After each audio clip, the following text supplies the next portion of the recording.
So I kind of got cut off on the last video focusing on canning, but canning works because heat destroys microorganisms in the food, as we saw in the previous slide here. Let me go back. Hold on one second.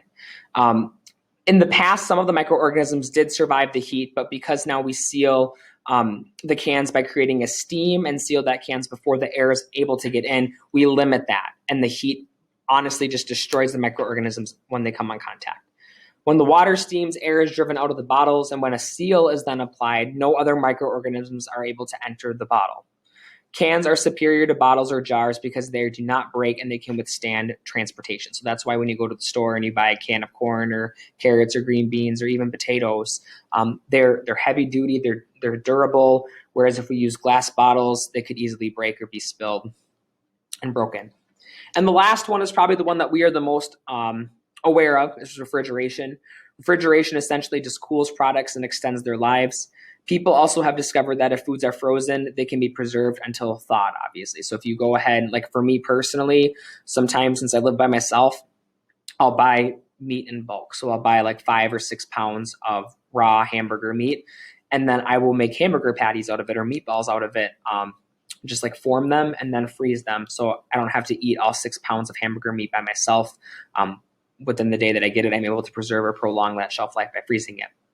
Artificial refrigeration was first used when explorers brought down ice from the high mountains and saved in ice caves or wrapped in insulating materials like sawdust.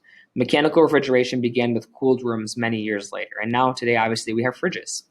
Freezing essentially slows down or completely stops the actions of microorganisms within our foods. Refrigerated rail cars, planes, and trucks have revolutionized how we transport foods. Freeze drying is also another method that we can utilize to preserve food, and this essentially applies the same law of physics used to heat cans to a high temperature and kill microorganisms, except in reverse. The pressure is removed to decrease temperature, and food products are quickly frozen in an airtight chamber.